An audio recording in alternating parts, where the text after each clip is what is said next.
Today, I'm going to talk about the Heir by Kiera cast. It's number 4 in the selection series. The first 3 are about America, Eadlin's mom, and then the last 2 are about Eadlin. Now, before I get into the spoiler part, if you haven't read this book, you should go read it because it is really good. If you haven't even read the first 3, I suggest you go read those because those are amazing. But also, how beautiful is this cover? I mean, the first time I saw it, I'm like, oh my god. I mean, it beats the heck out of all the other 3 covers before it. I'm sorry. I didn't really like some of the dresses that America was wearing, especially the elite one. I didn't like that dress. It was not pretty. I'm sorry. Please don't kill me. So now, here we go into the spoiler part of this video. Okay, so first let me start off with how sorry I felt for Lucy and Aspen. How upsetting was that they can't have kids? I mean, I almost started crying for them. I can't believe that she wouldn't even allow them to have kids. What's going on? By the 5th book, you better make sure, Kiera cast, that they have kids because that is not fair. Lucy's amazing and Aspen's perfect for her. Why can't you make them have kids? Okay, so Eadlin. I don't know about the rest of you, but how many of you do you find her annoying? She's always complaining. Oh, my life is so terrible. It's not fair. Mom and Dad have made it so that I have to be queen and I have to marry someone who I don't even really know and I have to choose out of 35 eligible guys. Really? Are you really saying that? They're making it so that you have a choice. Princesses before you didn't have a choice. Do you know how annoying you are, Eadlin? Oh my god, she made me so mad. I couldn't handle her. I mean, she has her nails done for her, she gets her hair done for her, she gets her back massages every day. What person wouldn't want that? I mean, come on, stop complaining. Just because you have 1 out of 35 guys that you have to choose to be your husband, come on, what girl wouldn't want 35 guys competing for her? Like, hello? I mean, I can understand if you had somebody else already, but you don't, so why are you complaining? She's all so self-centered. I mean, come on, even America wasn't that bad. Like, she's just such a brat, especially with Josie. I mean, like, Josie just wants to probably be her friend, and she's just, like, pushing Josie away. Josie's like her #1 fangirl, okay? Like, basically, she is Eadlin's fangirl. She probably just wants to be Eadlin's friend, and Eadlin's just being a biatch to her. And it's not fair to, like, Josie. I'm just hoping that Eadlin and Josie become friends. Like, you know how Celeste and America became friends at the end of the book? I'm hoping that Eadlin and Josie will be friends at the end of the book. Not like, don't kill off Josie, please, don't kill her off like you did with Celeste, because I actually liked Celeste, so please don't kill off Josie. Also, the way she treats her selected, she treats them like trash. She flicks her hand like, leave. Like, come on, that's just bitchy right there. Hello, you don't even think for a second that these boys have feelings? Like, you have to make them, like, demean them and make them feel so small. That is not right. That's not fair, okay? Boys have emotions too. They don't like showing them maybe as much as we girls do, but, like, they do have emotions, Eadlin. They do have hearts. Hello? Don't be such a... Ugh. She flipped her hand and she's like, at the time, I thought it was funny. How is that funny? I don't see how! While I was mad with Eadlin for a lot of the book, there were some parts which I actually quite liked her. There was one quote and it said, I will, and I certainly don't need a boy to tell me how to do that or something. And then she also said, I only have 1 heart and I'm saving it. Those 2 quotes were actually really good. And I quite agree with her on that. That Eadlin, yes, you don't need a man to tell you how to do things, and yes, you have 1 heart and you're saving it for that one special person, but at the same time, you could wind up being friends with some of these guys, but you don't even care. You don't give a crap about any of them. The part about the article was actually one of my favorite parts, I must admit. where Caden is basically telling Evelyn, like, well, just because you get rid of the caste system, or caste system, is it caste, caste? I'm not sure which one it is. We'll call it the caste. Even though you get rid of the caste system, that doesn't mean people are actually going to follow it.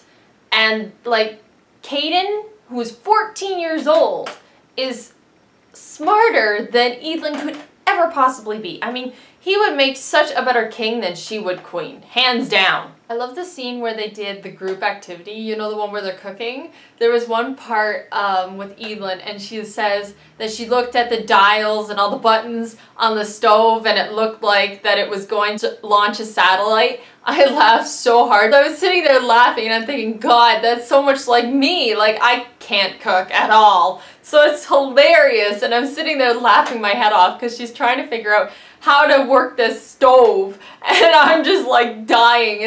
And then with Eric, Eric's Henry's, he's his translator because Henry speaks Finnish and he doesn't speak very much English. So Henry uses Eric as a translator, but we find out that Eric's name's not actually Eric, it's Eiko. I think it's Eiko, I think that's how you pronounce it. It's spelled E-I-K-K-O. And it's so cute how he's like trying to talk to her and like calm her down. But he says, like I said, Evelyn, Eric is the closest thing to the English part of it. I thought it was so cute because I'm like, oh, that's so adorable. And the baseball scene, come on. Who didn't laugh at that? Where Maxim points off into the distance and looks at America and she goes, not gonna happen. And I just burst out laughing. I'm like, oh my God, that's hilarious.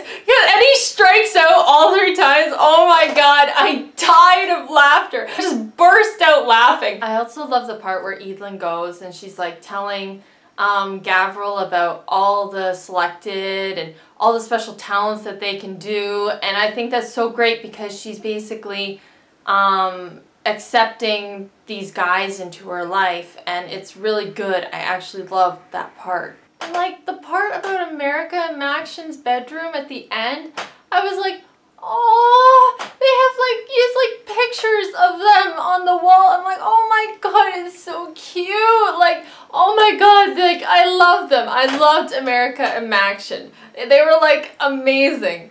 And then the end. Kiera Cass, you better not kill off America or I swear to God, I will not be happy. You can't kill America. She's the main character of the first 3 books. You can't kill her off. No, you can't do that. Okay, so the thing about Camille and Aaron running off, something about that doesn't seem right. It just doesn't sit right with me. I don't think Aaron would leave a note for Evelyn saying that he's run off and basically not tell his parents. Didn't you catch where Camille said that her mom actually seemed happy of late? Something's not right there. I think it has to do with Camille's mom. Forgive me, I can't think of her name at the moment. But she was the one who wanted Maxion in The Prince, the little short story, The Prince.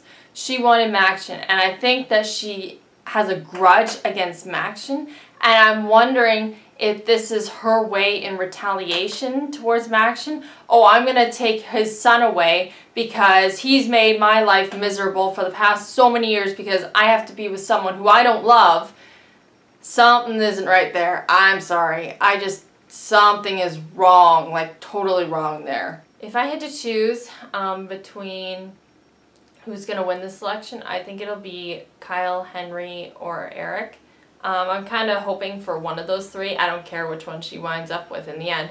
But while I love Kyle, I don't like how Evelyn's and Kyle's relationship started so suddenly. Yes, they've known each other since they were in diapers, but they didn't really get to know each other that well. So I really don't think that they'll wind up together. While I do think, I'm hoping that they do, I still hope that they do, I don't know if they're actually going to wind up being together because, like, he wants to get out of that palace. He wants to get out, he wants to see the world, and I don't think Marley, Carter, or America, or Maction, or anybody has told any of their kids exactly what happened in Maction and America's selection. I think that eventually the truth's gonna come out, and whether it be by Maction or whoever, but some way the Evelyn is gonna find out and Kyle's gonna find out. And in even bigger news, did you hear, everyone, that there's gonna be a selection movie? I squealed. I was like, yes! Like, oh my god, yes, yes, yes, yes! And Warner Brothers are doing the video. So my question for all of you is, if you had a choice to pick whichever character you'd want to be in the movie, which one would you pick? Me, I'd pick either Celeste or I'd pick Marley. The reason for why I'd pick Celeste is because, one, I'm tall. Two, I'd love to be a bitchy character. It'd be fun to be Celeste. Three, I have her brown hair, but that's pretty much all I've got going for Celeste. But Marley, I love Marley. Marley has been my favorite character throughout the whole series. She's been just amazing, and I love how sweet and how nice she was in the first three. So if I had to pick, it would be either Marley or Celeste, but I realized that I wouldn't be able to be Marley as much as I would be able to be Celeste, because one, I'm not short like Marley. Two, I don't have blonde hair. Three, I don't have brown eyes, but the blonde hair and brown eyes, you can either wear a wig or you can like wear contacts, or you could have your hair dyed. So technically, but my height would be a little bit iffy because I'm 5'9", and in the books I think Marley's like 5'5", 5'6", something like that. So I don't think I'd be able to be Marley as much, but I'd love to just be a bitch. I'd love to be Celeste. I think it would be so much fun, like just to be rude. I think it'd be so cool. So that's the end of this book talk. If you have any suggestions, like what type of books you'd like me to read or talk about, let me know and leave them in the comment box down below. I'm open to any suggestions. If you think that I should not scream as much or not squeal as much, just let me know. I'm open to any criticism. Anyways, have a great day, everybody, and I hope to see you soon.